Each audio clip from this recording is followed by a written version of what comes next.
यदि आपसे पूछा जाए कि क्या आपने अपने लिए कुछ लक्ष्य निर्धारित कर रखे हैं, तो आपके सिर्फ दो जवाब हो सकते हैं, हाँ या ना। अगर जवाब हाँ है तो ये बहुत ही अच्छी बात है, क्योंकि ज़्यादातर लोग तो बिना किसी निश्चित लक्ष्य के ही अपनी ज़िंदगी बिताए जा रहे हैं और आप उनसे कहीं बेहतर स्थिति में हैं। पर यदि जवाब ना है तो ये थोड़ी चिंता का विषय है। थोड़ी इसलिए क्योंकि भले ही अभी आपका कोई लक्ष्य निर्धारित नहीं है, पर जल्दी ही सोच विचार कर आप अपने लिए एक लक्ष्य निर्धारित कर सकते हैं। लक्ष्य का होना जरूरी क्यों है? अपने जीवन में लक्ष्य की इम्पोर्टेंस क्या है, ये मैं आपको अभी बताने वाला हूँ। इसमें सबसे मेन पॉइंट है, आपको अगर सही दिशा में आगे बढ़ना है तो आपको लक्ष्य का होना जरूरी है।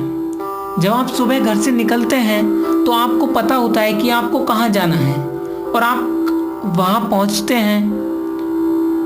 सोचिए, अगर आपको यह पता नहीं हो कि आपको कहाँ जाना है तो भला आप क्या करेंगे? इधर उधर भटकने में ही समय व्यर्थ हो जाएगा। इसी तरह इस जीवन में भी यदि आपने अपने लिए लक्ष्य नहीं बनाए हैं तो आपकी जिंदगी तो चलती रहेगी, पर बाद में आप पीछे मुड़कर देखेंगे तो शायद आपको पछतावा हो कि आपने कुछ खास अचीव नहीं किया है। लक्ष्य व्यक्ति को एक सही दिशा देता है, उसे बताता है कि कौन सा काम उसके लिए जरूरी है, कौन सा नहीं। यदि गोल्स क्लियर हों तो हम उसके मुताबिक अपने आप को तैयार करते हैं। हमारा सबकॉन्शियस माइंड हमें उसी तरह के एक्ट करने के लिए प्रेरित करता है। दिमाग में लक्ष्य साफ हो तो उसे पाने के रास्ते में साफ नजर आने लगते हैं और इंसान उसी दिशा में अपने कदम बढ़ा देता है। दूसरी बात, अपनी ऊर्जा का सही उपयोग करने के लिए भी हमारे जीवन में लक्ष्य का होना बहुत जरूरी है। भगवान ने इंसान को सीमित ऊर्जा, सीमित समय दिया है, इसलिए जरूरी हो जाता है कि हम इसका उपयोग सही तरीके से करें। लक्ष्य हमें ठीक यही करने को प्रेरित करता है। अगर आप अपने एंड गोल को ध्यान में रखकर अगर कोई काम करते हैं तो उसमें आपका कंसंट्रेशन और एनर्जी का लेवल कहीं अच्छा होता है। फॉर एग्जाम्पल, जब आप किसी लाइब्रेरी में बिना किसी खास किताब को पढ़ने के मकसद से जाते हैं तो आप किन्हीं भी किताबों को उठाते हैं, उनके पन्ने पलटते हैं और कुछ पन्ने पढ़ डालते हैं। पर वही अगर आप किसी प्रोजेक्ट रिपोर्ट को पूरा करने के मकसद से जाते हैं तो आप उसके मतलब की ही किताबें चुनते हैं और अपना काम पूरा करते हैं। दोनों ही केसेस में आप समय उतना ही देते हैं, पर आपकी इफिशियंसी में ज़मीन आसमान का फ़र्क होता है। इस तरह लाइफ में भी अगर आपके सामने कोई निश्चित लक्ष्य नहीं है तो हम यूं ही अपनी एनर्जी वेस्ट करते रहेंगे और नतीजा कुछ खास नहीं निकलेगा। लेकिन इसके विपरीत जब हम लक्ष्य को ध्यान में रखेंगे तो हमारी एनर्जी सही जगह उपयोग होगी और हमें सही रिजल्ट देखने को मिलेंगे। लक्ष्य का होना हमें सफल होने के लिए भी बहुत जरूरी है।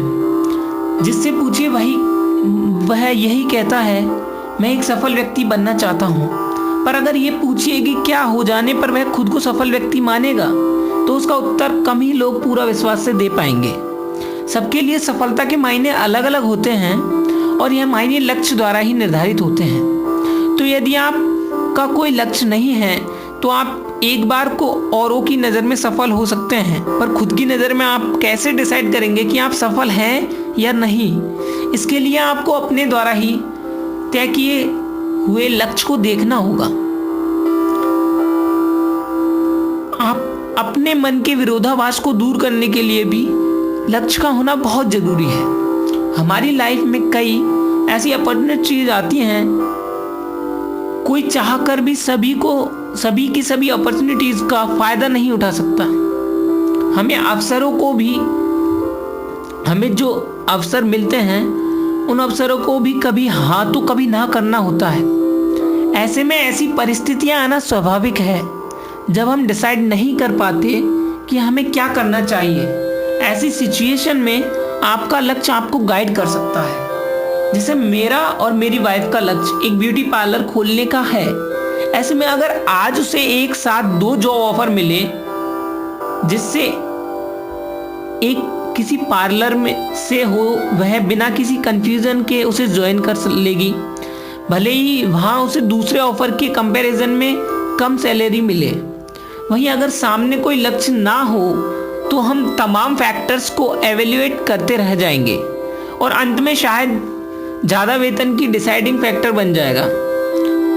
दोस्तों, अर्नोल्ड एंड ग्लासगो का कथन है, फुटबॉल की तरह जिंदगी में भी आप तब तक आगे नहीं बढ़ सकते जब तक आपको अपने लक्ष्य का पता ना हो। मुझे बिल्कुल उपयुक्त लगता है। तो यदि आपने अभी तक आपके लिए कोई लक्ष्य निर्धारित नहीं किया है तो इस दिशा में सोचना शुरू कीजिए। लक्ष्य बनाइए, बड़े लक्ष्य बनाइए और उन्हें हासिल करके ही दम लीजिए। All the best. तो इसी के साथ मैं अपनी इस वीडियो को समाप्त करता हूँ। आपने मुझे इतना समय दिया उसके लिए मैं आपका हार्दिक अभिनंदन करता हूँ। कृपया आप हमारे इस चैनल को सब्सक्राइब कीजिए और मैं ऐसी ही मोटिवेशनल वीडियोस बनाता रहूँगा और आपके सक्सेसफुल होने के लिए और क्या तरीके हैं और क्या स्टेप्स आप ले सकते हैं उनके बारे में डिस्कशन आपसे करता रहूँगा। कृपया कमेंट्स में आप अपनी राय बेशक हमें दीजिए। इस वीडियो को शेयर कीजिए दोस्तों और लाइक करना भी ना भूलें। धन्यवाद।